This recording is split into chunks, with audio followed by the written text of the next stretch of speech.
With this many dead bodies popping up at once, there's a whole mountain of things we need to look into.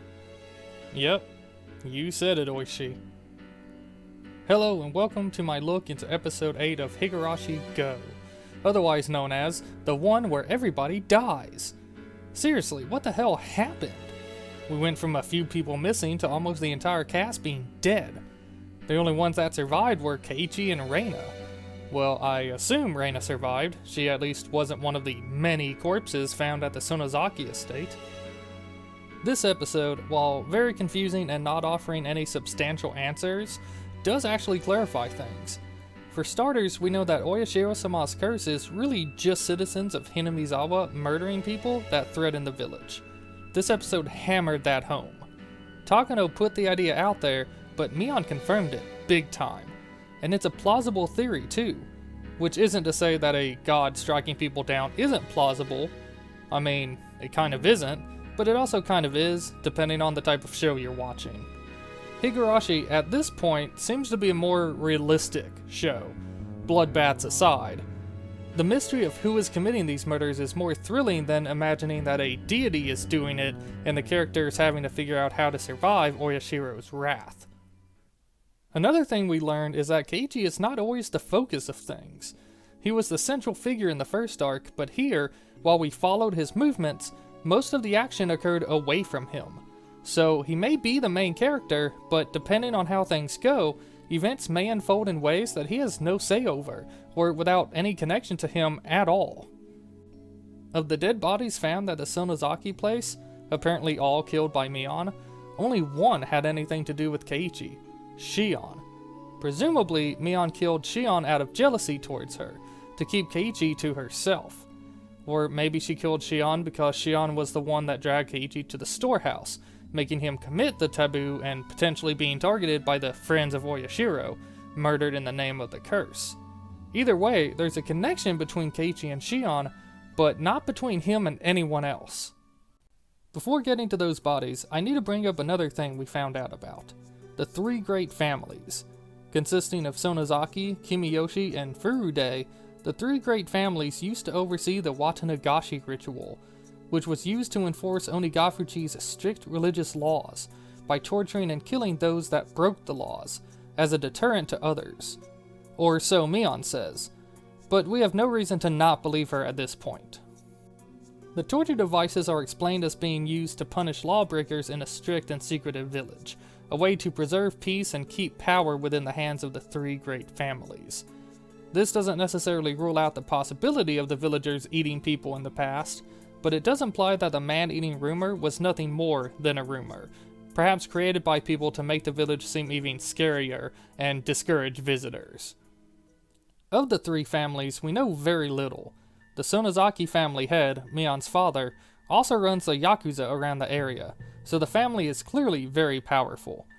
The Furude family is Rika. Her parents are both dead, victims of Oyashiro-sama's curse in a prior year. We know this because her father would have been the priest of the Furude shrine, who fell ill and died, and his wife, Rika's mother, supposedly drowned herself in the swamp. Was his death a coincidence, or was he perhaps poisoned? But who would think that the head of one of the three great families would be a threat to the village? He's supposed to help run and protect it. Finally, the Kimiyoshi family we haven't heard about at all, except that the mayor of Hinamizawa, who was missing last episode, was named Kimiyoshi. Probably safe to assume he was also of the three great families then. Moving on to the people murdered by Mion, allegedly. Sonozaki Oryo, Mion's mother or grandmother, one of the three great families. She was probably killed because she had power as one of the three families. Mion showed a lot of mistrust towards the powerful people of Hinamizawa. Kimiyoshi Kichiro, no doubt the missing mayor and also of the three great families. Probably killed for the same reason as Oryo, because of his position of power and Mion's fear that Keiichi might be killed for going into the Furude storehouse. Sonozaki Shion, like I said before, probably killed because of Mion's jealousy towards her because of Keiichi. At least 3 separate victims from over a decade ago. No clue, but it's probably not anybody we know anything about. 10 years ago by far predates the Dam War and the start of Oyashiro-sama's curse. There were probably people killed by the Sonozaki family to keep the peace of Hinamizawa. Furude Rika, found in the septic tank at the school. The only body not at the Sonozaki estate, but Mion did talk about killing her in front of Keiichi, in order to prevent her from killing people. Not the most logical thing, but Mion wasn't really logical at that moment anyways. And finally, Mion herself, along with Sadika, were found dead in a hallway of the mansion. It's unclear how they could have killed each other, with there only being one gun, and there is no conceivable reason for either person to want to kill the other, so this is the most perplexing. Add to that the fact that at the end of the first arc, Rika and Sadika were both found dead together as well, and it just gets more confusing. Clearly, Sadika went to the Sonozaki mansion. But why? To look for Rika? Did she have a hunch that Mion might know something? Could she have come to the conclusion that Mion had killed her, or was going to? If so, how? What was there to suggest that? And did Mion really kill Rika? Mion did say that she last saw Rika with a man in a construction uniform, and while she's not exactly trustworthy, what if she was telling the truth? Some construction workers were seen later on, when Keiichi started to tell Reina and Mion about going into the storehouse, and their presence did stop Keiichi from telling his friends the truth.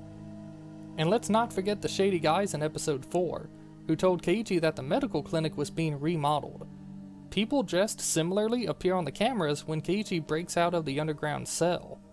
What were they doing at the Sonozaki mansion? Could they be connected to the group from the first arc that turned Keiichi away from the clinic? Or am I just reading too much into groups of faceless people when there are numerous unexplained murders going on? At the end of the day, at least Keiichi survived this time. Things didn't go too well for him in the last arc, though that thing with his neck itching still doesn't make any sense. And Keiichi ends the episode with the question we all need to strive to answer. Was Mion really trying to protect me from some conspiracy against me? Or was Mion protecting Keiichi from the perpetrators of Oyashiro-sama's curse?